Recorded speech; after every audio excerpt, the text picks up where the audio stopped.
All right, we will go ahead and get started. Um, we are so grateful for you guys taking time out of your day to join us for about the next 45 minutes or so. We're excited to tell some stories, and even though it has to be over Zoom, I know most of you would have joined us in person if we could have done that this year, but this might allow us to reach people in all kinds of different places, which is awesome. So we're also going to record this. We'll be able to share, we'll make a shareable version of it later. So if you have somebody that needs to see it, then we'd love for you to share it with them too. So God's been up to some great stuff in our student communities at Emory and Oxford, and we're just gonna try and take a little bit of time to tell you what's been going on. But a couple of things before we get started. For those of you who just joining us, if you have a particular individual at Bread that you partner with, then this would be a great time to type their name in the chat box. We will have a chance to do breakout rooms in a little bit, so you'll have a chance to hear from one of them individually. So go ahead and do that if you are familiar. If you're not, then you'll be randomly assigned, and we'll take care of you. You'll get to hear from somebody, so that'll be great. What you can expect from us in the next 45 minutes or so is an opportunity to hear from the individuals that work tirelessly behind the scenes to make sure that these communities at Emory and Oxford are full of students and full of opportunities for those students to hear how much they are loved and cherished by God through Jesus. So that's what we're going to do. We'll tell you a couple stories from each of those campuses, a couple of those student stories of people who are impacted most deeply this year. You'll spend about 10 minutes or so in a breakout room with the person that you support or that you are closest to. So you'll get to do that. You'll be the first group to see our year-end video. We made a video. We didn't make a video. Someone made a video for us. A very talented individual made a stunning video kind of recapping our year that we're going to get to share with you first before we put it online later today. So, and then you'll get to hear from our board member, Angie Stryker. And she's going to do some high level like number stuff for you, and then just tell her version of story of what it means for her to serve on the board, which is wonderful.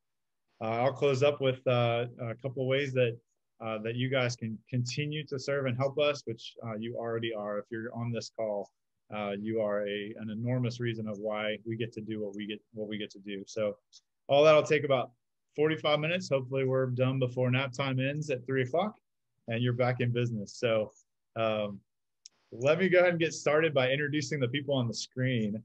We are Bread Coffee House, and we just completed our 23rd year of ministry at Emory, serving hospitality to the students at Emory University and Oxford College. So it's such an honor to be doing this job, to have this job, and we're so grateful.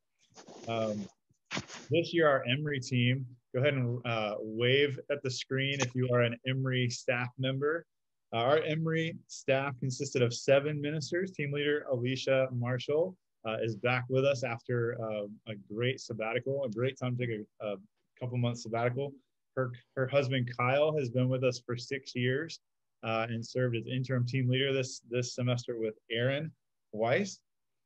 We've got Kiera Adams, who's coming to us from Mableton. She has served with Bread for 2 years now, as has Trey Harris from Alabama. Let me get it right. Millbrook, Alabama. Yeah, Trey. And then we had Fallon Kazunga from Carrollton, who was just a joy and a delight with super high energy, serving as our intern this year. It's been awesome. And our most recent addition, Mandy Cook, in her quintessential sunglasses, probably calling in from Noonan, Georgia. So good to see you, Mandy. Next year, we're adding Josh McLean. So I keep mispronouncing your last name, Josh. I'm sorry. Forgive me. He is calling in from the Bread Emory house, the resident room. So thank you for representing. And intern Haley Howell, she is from Milledgeville. I'm sorry, she graduated from Middle Georgia College and State University with 7 or 8 degrees in education, something like that.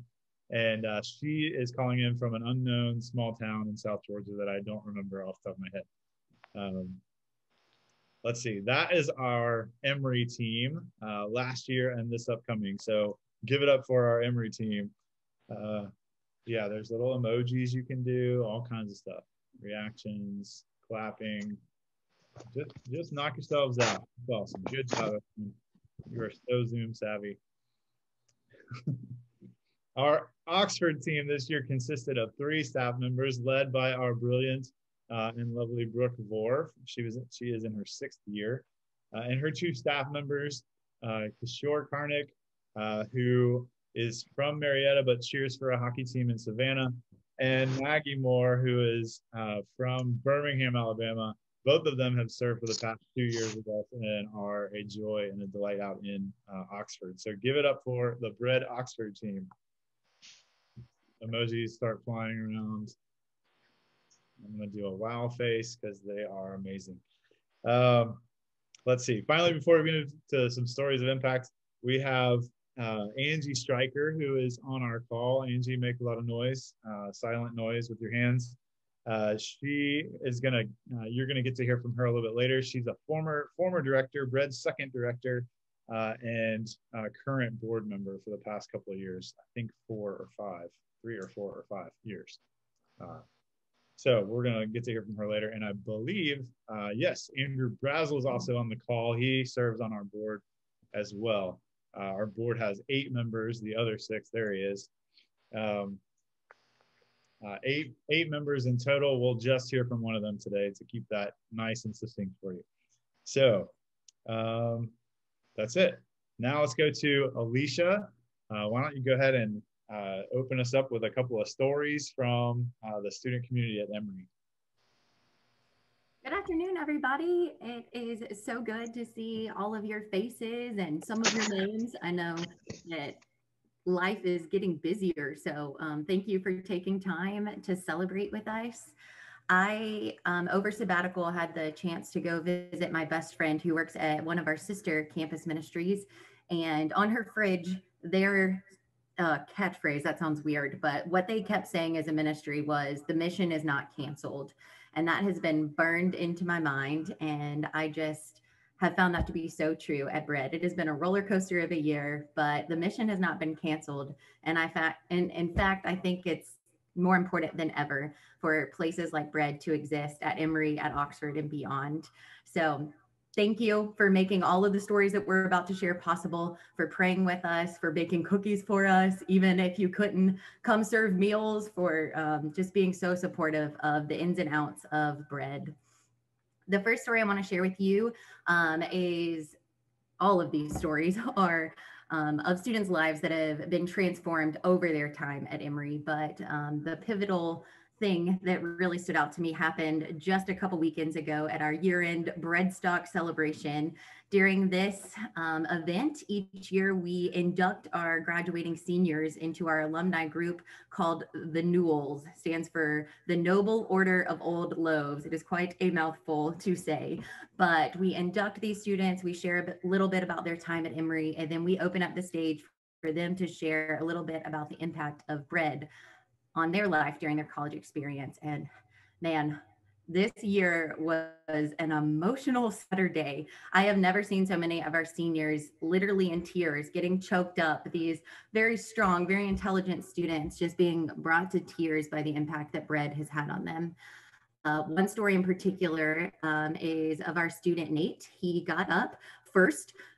Sometimes students are like, I didn't know I was supposed to say something, and get really awkward and then pretty much say thanks and leave. But this student had thought through what he wanted to say. And what he said was something like this: when I came to Bread, I was an atheist.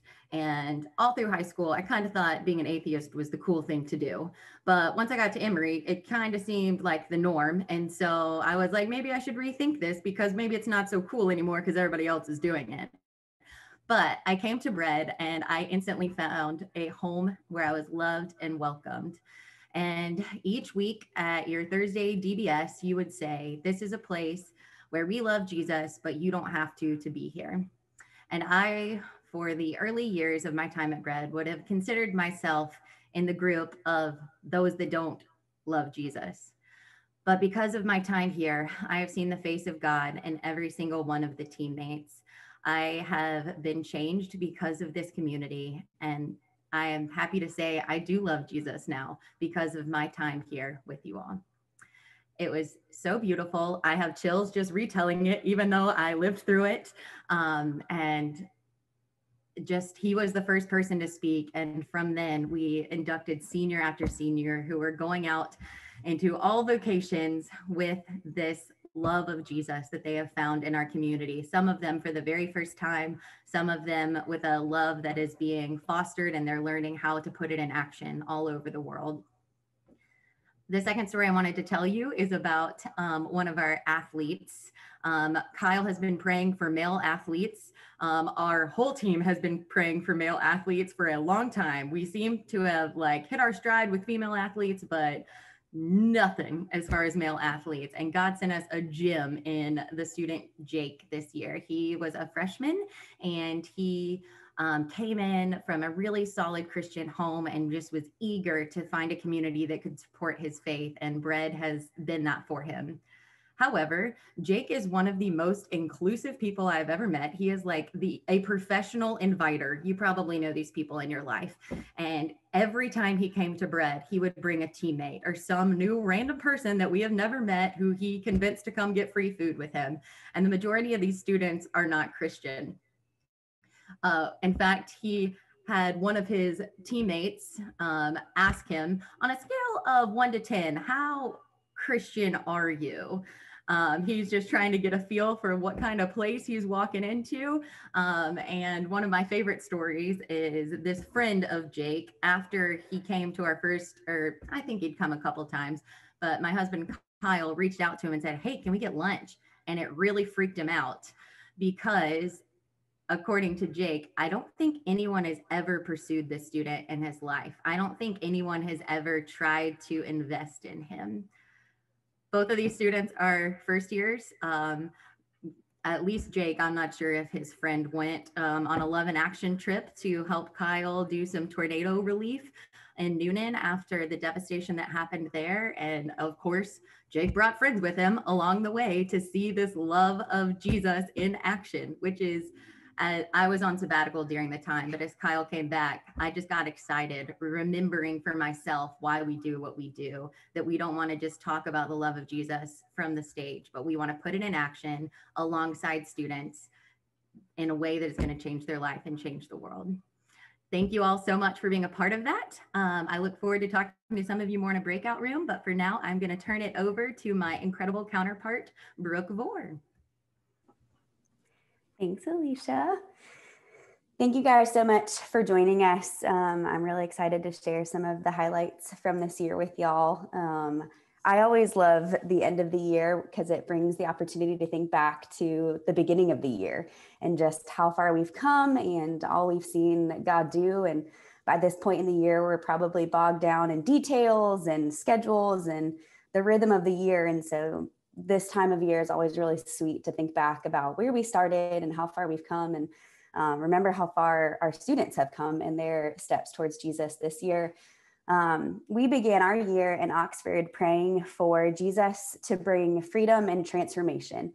Those were the two words that we had kind of linked onto and just really believed that that's what we wanted to see God do this year, is to bring freedom to our students and to bring transformation to their lives. And one student in particular, when I think of freedom and transformation for our students, is a student named Gwen. And we met her kind of on accident. There's a longer, funnier story that if you get in Maggie's breakout room, she can tell you about it. But basically, we met her on accident. Maggie thought that it was a student that she had known and felt bad for not knowing her name. And so kind of sneaked a peek at her student ID and saw her name on it and went up and started talking to her using her name, which freaked our student out because she didn't think she was supposed to know her. And so she did kind of a sneaky move and asked for her Spotify playlist to get Maggie's name. So both of them are talking to each other, thinking that they should know each other, feeling guilty for not knowing each other's names. And turns out that it ended up being a really beautiful friendship because Maggie invited her to come to the house. And pretty much from the first time she came, she was there every Super Tuesday to get soup. And then through some conversations, got invited to a small group with Kishore. And so through that small group, she was able to get connected to a couple other students. And they started reading the book of James together. And Gwen started sharing that she actually had just lost her dad the few months before that, right before she graduated from high school. And she had grown up in a Catholic household. And since being at Oxford, was really missing the faith part of her life, that she hadn't really found that yet, and could tell the difference in her life that the lack of having that was kind of having for her. And so she was able to use that small group as a space of community and to dig into the Word of God and to see what that had to say for her life and how that could bring healing and freedom and transformation as she was grieving the loss of her dad, and now in a brand new pandemic version of college. And she continued through that small group all throughout this spring semester. And when we asked her about her time and what that small group had kind of meant to her, she said, I think instead of a Bible study, I need to call it Bible therapy. That when I come, we get to talk about life and share how we're doing and connect with each other. And it's less of a Bible study and more of just Bible therapy. And so we really seen her transform in her faith and in her walk with Jesus, and in the life of our community. She became one of the people that brought a whole crew with her. Every time she came to the house, she had a whole little posse of friends that were coming with her. And so she accepted our invitation to be on our leadership executive board and to be a face and a representative for Bread on campus. So we're so excited that we get to keep her for another year, and just that God's going to continue to transform her and bring her freedom over the next couple semesters we get to have her in Oxford. And then the other student story that I would love to share with you is about a student named Heather, and she's a second year, and we're so bummed that we didn't get to meet her first. She was not a part of our community as a first year, and at the beginning of the fall was invited by a friend to the house for a Super Tuesday event. And hi, Levi. And we were just so excited to meet her, and she became an instant staple of our community, and it was almost like she had always belonged. And so when we were doing our send-offs of our sophomores just a couple weeks ago, I couldn't remember a time that she hadn't been a part of our community, and it just felt so strange that she had only been around for a year, and she became our go-to for pretty much anything that we needed. She was always around. She would come and do classes at the house. She'd always be asking us how she could help, how she could serve. But we saw so much freedom and transformation in her life over the course of the year. She got plugged in to a church and fell in love with serving inside the church. And so she stepped into a leadership role in that church, serving with the kids. And so just to see her take her faith as something not where she just wants to consume, but she also wants to give back, and she wants to be a part of other people experiencing freedom and transformation by watching kids' babies.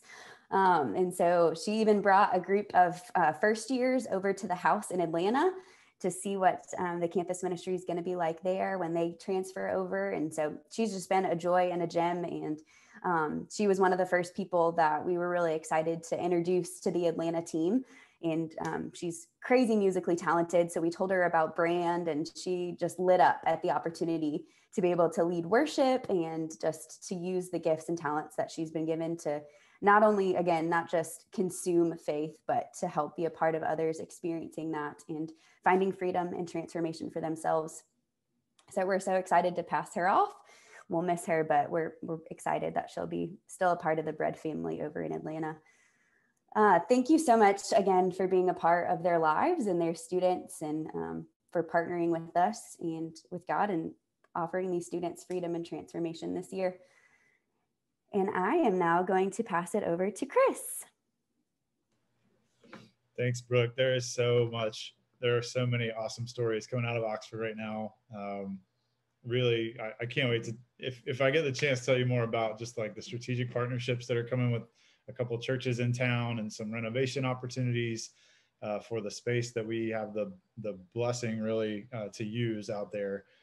There's a lot going on, and it's really fun. God's blessing that ministry big time. So thank you again. Thanks, Brooke. Those are powerful stories. I now have the distinct pleasure of interviewing our most recent addition to our team, Josh McLean. Josh comes to us from Bristol, New Hampshire. If you know where that is, I don't.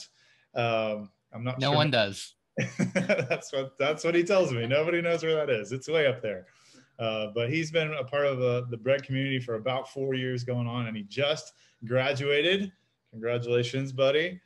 With 2 degrees, I believe, one in mathematics, the other in music, I believe in composition. That's the word. Musical compensation. I hope that you get paid for that one day. That would be awesome. But he is going to just decide to spend the next year interning with us. And so I would love for you guys to get the chance to hear a little bit of his story and why he's joining our team. So Josh, welcome. Why don't you tell these folks how it is that you got introduced to bread? Hi, everyone.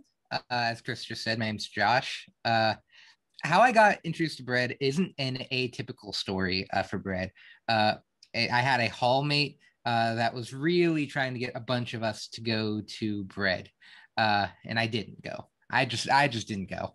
Then after like a month into my freshman year at Emory, he like was really pestering. Still didn't go.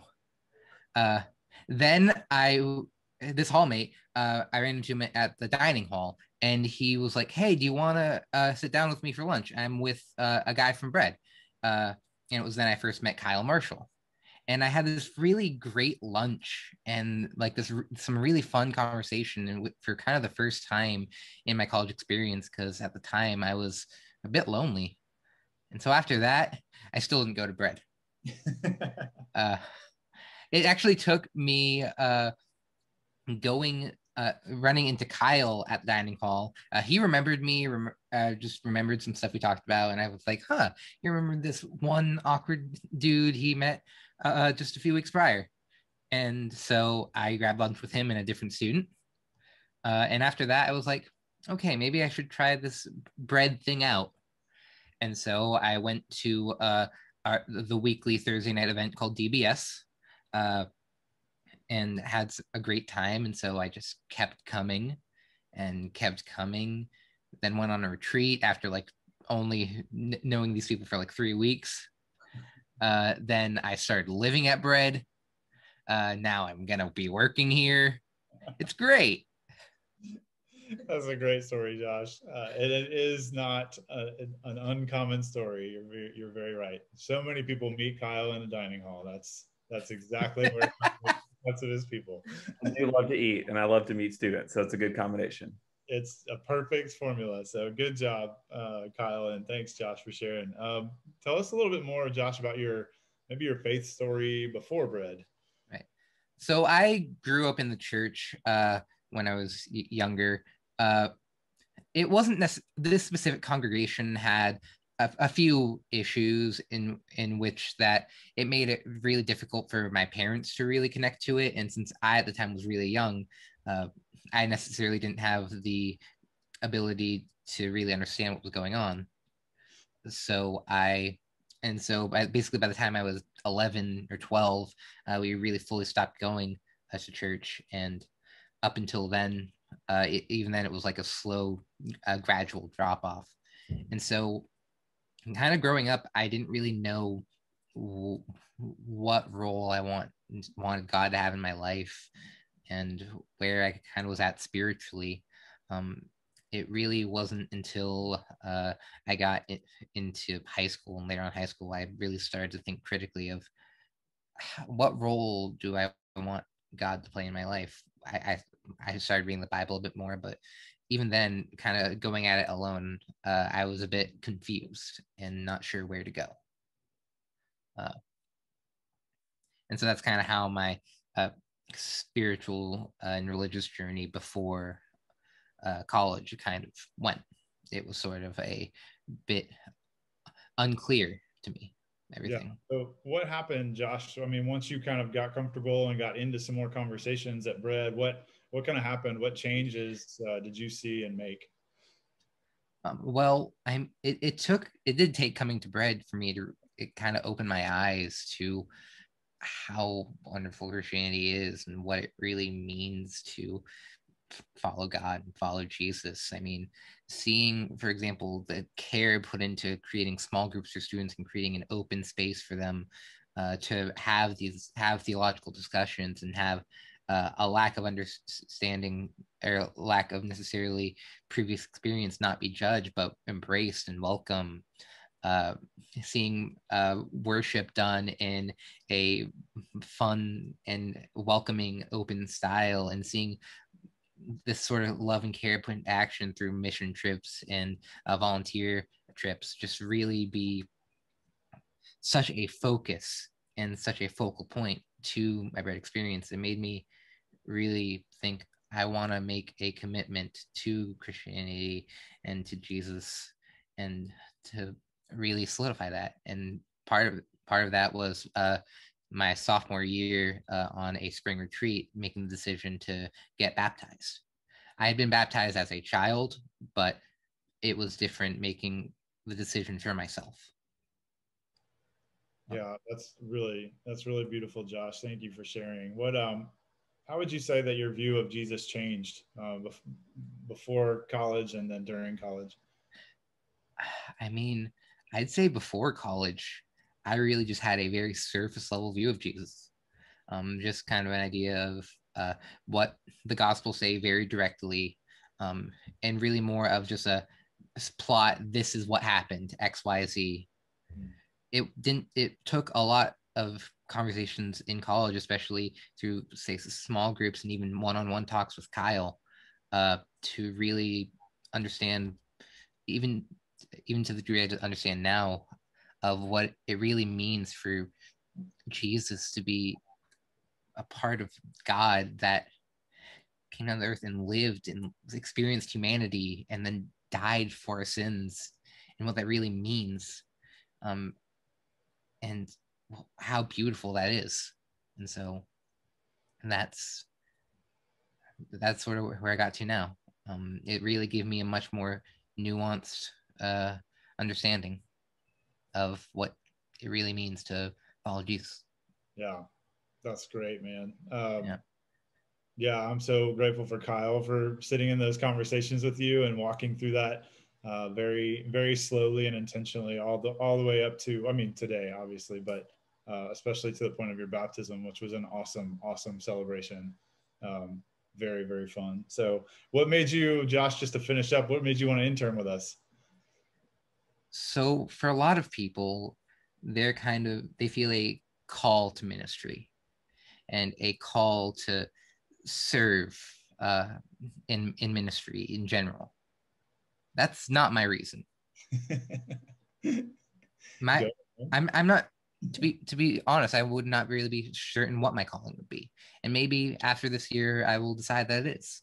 But what really makes me passionate and truly love interning at Bread next year is being able to ideally even give back a small fraction of what was given to me. And what was given to me was a lot, because without Bread, I definitely would be in a lot worse shape than I am now. You're in great shape, man, and we're lucky to have you. But that's an awesome story. It's the exact same reason I interned at my campus ministry a long time ago, and we're just excited that you have a 10-month internship to discern your calling in ministry, and we'll watch with excitement what God does in your heart and in your life. It's really, really fun to be a part of. So thank you. Thanks for sharing, man. Of course. So now we have a chance. I'm gonna ask Kyle to send us all to breakout rooms, and you'll have a chance to hear from the individual that you are most connected with or partnered with. If you are if you weren't able to select somebody, it'll be chosen for you, and it'll be great. So enjoy the next 10 minutes, and we'll meet back in the big room after that. A couple things. I've combined a couple, and so don't be confused by that. And if you don't get put in a breakout room, you're going to be here with me and Alicia. So just giving you a heads up. So thank you, Kyle. Yeah. All right, everyone. I am so grateful again to just have some space to talk to you all. I already shared several stories.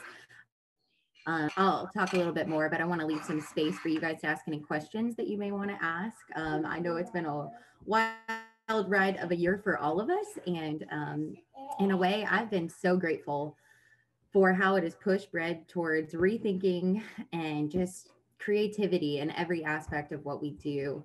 At the beginning of the year, I had this sense of adrenaline. It almost felt like I was a part of a launch team for ministry because we are starting from scratch in a lot of ways. We thankfully core ingredients, one of which is hospitality, and we kind of spent some time brainstorming what hospitality in the midst of a pandemic looked like. And through that, we kind of came up with a to-go model that everything is going to be outside. We want to really prioritize safety, but we also know that students need that community, whether it is through a screen every week or by coming and getting coffee to go. And just having that face-to-face interaction we found was what our students were desperately craving. In fact, we had one student that came and told us, this was a couple months into the semester, but he said, I will literally do anything that is outside of my dorm. So if you invite me to just sit in the driveway, I will do it because it is outside of my dorm and I'm just desperately craving that. So that happened. We had one of the students I was in small group with, she was a first year, and my heart breaks for our first year students that lived on campus, especially because there was no sense of community life in their residence halls. They pretty much got to know who was supposed to be their roommate, but then they were all put in singles, so they were in isolation. And so her telling me all these stories about how hard it was to meet people, even though she chose to live on campus, made me realize how important our community was. She said that I'll study anywhere that's not in my dorm because I can't really go to the library. So if I can study outside of bread at a picnic table, I am all in. So just as we have always said, we will do anything to pursue students and build relationships with them. And so this year, that looked like a walk-up espresso bar, some picnic tables outside. We converted our Thursday night event to an outside event. We started having outdoor nights of worship. And honestly, we may stick with some of these things. It was easier to get students there without being uncomfortable into our back room. The students loved the outdoor atmosphere. People could easily just walk off the street and join us. Students, not random people. That would be weird. But it was just very inviting. And so I'm very curious as Emory is moving to a more normal semester in the fall, what sorts of things are going to stick from our creativity this year, what we've reimagined. It's given us freedom to break the mold of how it's always been and creatively think about what would Jesus do in this scenario? He would build relationships. He would sit with people 6 feet away, probably, with a mask on, going on a walk or whatever that might be, so that they can have someone to listen to how hard this year has been for them. We also, in our core ingredients, say that small groups are the main event.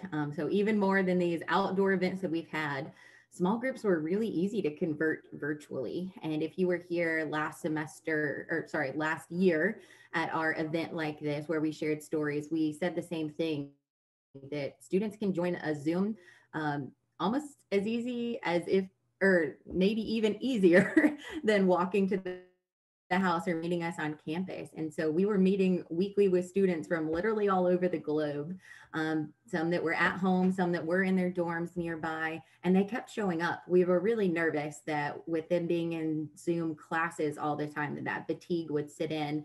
But one of our seniors, who was remote the first semester, told us, bread's the only thing I still come to. It's the only thing that is giving me life and is filling me instead of sucking life out of me. And so we found that to be true for so many of our students. They continue showing up. I wanted to share, I have been on sabbatical this past semester, and I am so grateful to be back. I am rested and energized and so excited to see what God has already been doing and to look forward to what's ahead. But my fall semester, one of my favorite parts of that semester was getting to lead an alpha class. Actually, I led 2 separate alpha classes. If you're not familiar with those, they are designed for students that are exploring faith. So it's really open to anyone and everyone, which is very aligned with Bread's mission. And it goes through video series and discussion questions. It starts with, is there more to life than this? It has questions on who is Jesus? Why does this matter to me? how do I read the Bible? Like the basic basics. And the conversations that came out of those alpha classes week to week were incredible. I had two separate groups. One group had grown up in the church, but when they got to college, they realized they needed to own their faith on their own, that they may have regurgitated their parents' faith, but they wanted to start asking questions and being able to say, who is Jesus to them? And so that was really cool. And then my other group was brand new to faith, knew nothing. So I especially love getting to talk about navigating the Bible and where to start, because as someone that has grown up in the church, I forget that sometimes, that I had to start somewhere, that someone had to teach me what the Bible is from start to finish. And some people love taking Kyle's class as a deeper dive into how to navigate the Bible. It's called Kyle's College of Biblical Knowledge. And so after Alpha, I encourage all of our students to take that. But those conversations are why we're here, that we're walking alongside students as they discover faith. Fallon, do you have any donors in here you wanted to like talk to? I don't, but I can still talk. Okay, cool. Did you have something really that you wanted to say? Like Chris had mentioned, I was the intern this past year, so I got to spend the last 10 months at Bread, and that was really life-changing and honestly a lot of fun. Kind of funny what Josh said. He was like, you know, most people are like called into ministry. I was like Josh. So I graduated with a biology degree, and I was like, I don't know what to do next. And I felt led to do campus ministry. So I was very thankful for the opportunity at Bread. And I don't know, it's just being with the college students and getting to share the gospel with them, even in this weird year, was a lot of fun and more meaningful than I think it could have been if it was a normal year. So yeah, I don't know. I don't have a lot, but I really did enjoy my time there. You're totally fine. I just realized I can keep talking all day and I want them to hear from not me. So Kyle, is there anything you wanted to share? I've shared a lot of stories involving. Yeah, we've only got a few seconds left, but also I'm going to mute you because we're getting feedback because we're both in the same house. No, it's certainly a year where I think we learned a lot. We learned about what matters and how to live out the gospel in ways that are kind of new and creative. And yeah, I'm always looking for, I get excited by new things. And so in the beginning of the year, it was like, oh my goodness, what are we going to do with it? But within a few weeks, it was like, oh, this is awesome. We get to try all these new things and figure out what works and what doesn't work. And so yeah, it was a lot of fun. And I really am thankful to see how God was moving in the lives of our students, even in the midst of all of this. And a lot of the stories have been shared, but I know that there are seeds planted. You know, most of the students that we were around were first and second years. And so a lot of the work that we're doing this year, I think we're going to see in the next year to two. And I can't wait to see when these guys and girls are all seniors, then the stories that they're going to share about how God has changed their life. And it's just I'm really thankful to be a part of that. So I'm going to go ahead and bring people back. Yeah, we have a treat for you. This is a talented friend named Will Baldwin who has put together this year's most recent video. Can you guys see this? Yep. Looks awesome. Great.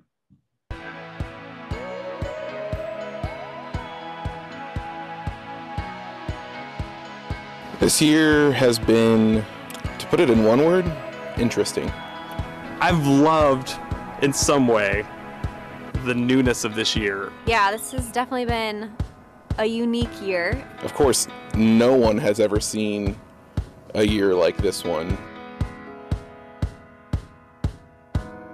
I've never scanned as many foreheads with a thermostat as I have this year, I'll tell you that.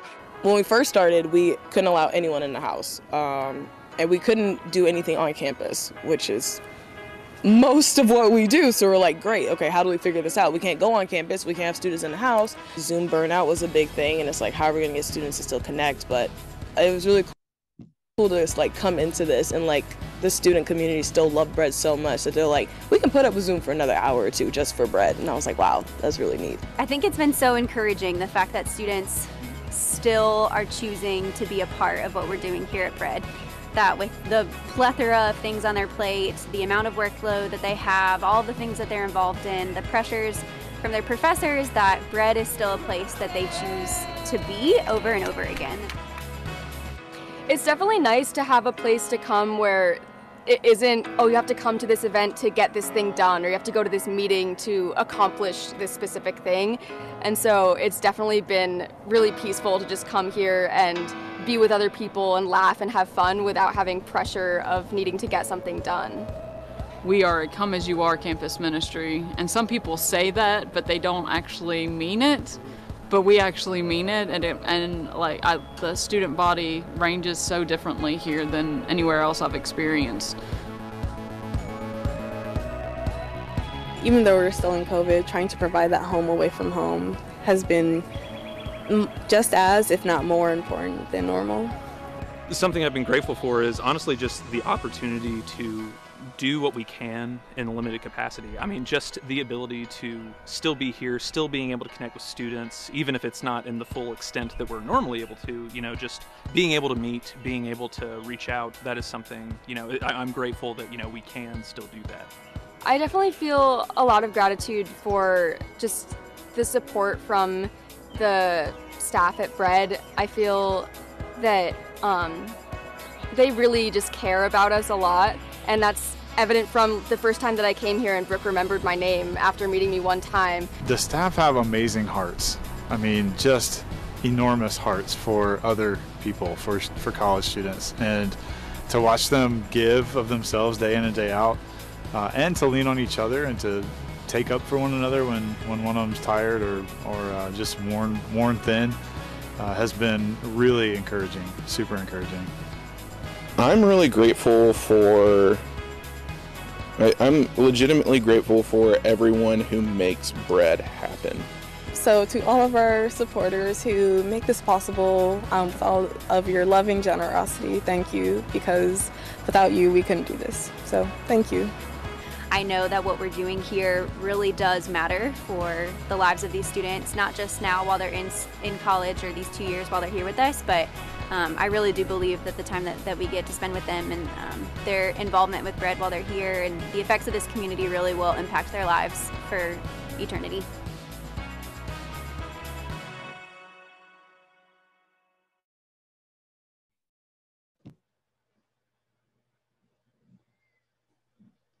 Thanks, Kyle. Thanks, Will Baldwin, for putting that together for us. That was a couple of days of filming and just trying to capture the story of this year. There's so many. We have hours and hours of footage that we crammed into a 4-minute video. So we'll try to unpack some more of that. There's just so much good stuff in there and so many great stories. So we're indebted to him for putting that together, and we'll make that shareable on our YouTube channel and spread that video around to our partner churches and to you guys through our email newsletter, so that you can rewatch it and share it. And we'd love it if you would share it for us. That'd be great. So now let me introduce you to Angie Stryker and let you hear from her for just a minute. Angie was director of Bread Coffee House for 5 years, from I believe 2006 to 2011. She is a wonderful visionary and serves on our board. And serves on our discipleship committee. So we've had a chance to learn from her, and she gets to invest in the team and help with the board of 8 who focus a lot of their attention on the strategic direction and vision of the ministry. Yeah, thank you for being here, Angie, to share what your perspective as a board member is like. You bet. Thanks for having me. You can't get rid of me. Every time it's time for me to rotate out of the board, I'm just like, no, sorry, not going anywhere. I love this place too much. Can't get rid of me. Yeah, so glad to see all of you here on a lovely Saturday afternoon. We want to be good stewards of your time, but we also want to be really good stewards of your donations and the money and the support and the prayers that you give to Bread Coffee House. And so wanted to share with you briefly the reason why I keep serving on this board, and the reason why you can't get rid of me is essentially, I just believe in what we're doing. I mean, you've heard it all of this hour, but if you lavish hospitality and you open the doors wide, then who comes in the door? It's those that are far from the kingdom of God. And it's also really hard. It's a really long, hard work. It takes so much time to sit with students. It takes so much grace. It takes so much patience. It takes a lot of coffee. And all of this ends up being, just like you heard Josh's beautiful story earlier. I mean, this is what it takes to walk along students who are so far from God, who claim to be agnostic, who claim to be atheist, who claim to have no spiritual lives whatsoever. It takes a lot of time and grace. And so it's a hard work, but I kind of think it changes lives. I think it changes the trajectory of our students when they graduate. And therefore, I think it changes the planet. And so, you know, I'm not a numbers person. I'm a big picture person, but this tells a story. And so 5 years ago, we were looking at how do we multiply this bread? And we think that's biblical. We think that's what Jesus wants us to do. And so after an apprenticeship and some staff training, the Lord led us to Boston. So Bread Boston became a thing in 2017, 2018. That's where you see that jump and that increase. And then what happened was they rolled out from underneath our umbrella and became their own thing and partnered with another group in Boston. And so here we go. We're growing, we're growing, we're growing. And as you see, so many beautiful staff faces on our Zoom today.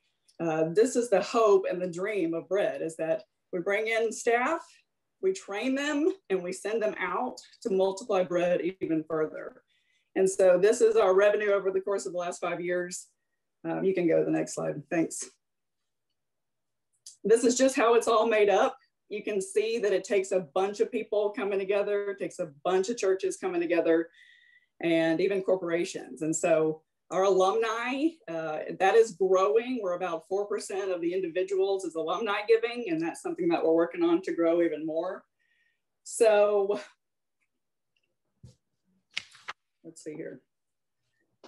Our goal for the 2020-2021 year was about 668,000, and we raised 446. So that's pretty amazing in a pandemic year. I mean, that almost $500,000, and our staff didn't all leave like their hair was on fire, and students still came to know Jesus. Like, that is crazy to me and wonderful and worth celebrating. And so it takes all of us working together to make this happen. These are awesome numbers that Chris can give you more information about, and Andrew Brazel, our chairman of the board, is here. He's on the finance committee. We take this very seriously. You know, Chris was hired to do all this systems and structure that the previous executive director had no concept of. That was me. And he's done a phenomenal job, even though we can pull up graphs like this and say, look, we know exactly where the money's coming from, and we know where it's going to. So if you have more questions, please ask them. Do not ask me. But we're very pleased as a board of where we're going, where we're headed. We know it takes all of us working together to make this happen. And we just can't thank you enough for your partnership. We pray and hope that you can see the vision of multiplying bread, and that you want to continue to be a part of this amazing journey that God's got us all on. Thanks, everybody. Thank you, Angie. Thanks for being here. Yeah, it means the world to have a board that is engaged, and it's so helpful to have their vision, their oversight, and their accountability. So we really appreciate that. In the last 1 minute, we were going to leave time for some questions, but I don't want to do that I want to honor our schedule. So 699 donors, partners with Bread Coffee House is absolutely amazing. It's probably why over the course of a pandemic year, we were able to sustain what we were doing, continue to work, just because we have so many wonderful and generous partners, as Kiara said in the video. Yes, so we are extremely blessed. Thank you for all of you. I also think maybe there's the 700th is on this call. I have no idea, no pressure, but we're waiting for number 700 to come in. So that's gonna be good. But all of you on this call believe in bread. You believe in the person that you're partnered with, and that means the world to us. So there are a couple other ways that you can help us beyond finances, but you can simply talk about us. Talk about the fact that you're involved, what your involvement is doing through these communities, these college communities. Sharing, liking, following us on social media, posting about us really helps us kind of start conversations that might be really hard to start otherwise. It's tough. It's very hard. And these 11 ministers do a wonderful job. They are ministers and they are required to raise money. And that's a tall order. So having kind of a warm introduction from a current partner is enormous, and it's super, super helpful. You can introduce us to a friend. That's happened before. You can introduce us to your church. That's happened before. We have 27 church partners that give, I forget the number, 18.5% of our total budget. So churches are strategic for us, and they're extremely helpful. So finally, if you are a monthly partner, you probably are hearing that we have transitioned to a new platform, and you can switch over away from PayPal. We've paid $6,000 to PayPal this year so far in costs to use their online platform. So we're switching to a new platform, and there's an invitation from that new platform to help us cover those fees, which is an extraordinary help to us as well. So if you're willing to do that, we would love to start that conversation. I know that's a process and a big ask, but we're very, very grateful. I believe that's it. If you are an annual donor on this call, we are so grateful. We would love to transition that support into monthly support. That helps us project. It helps us stay consistent in budgeting and paying our people.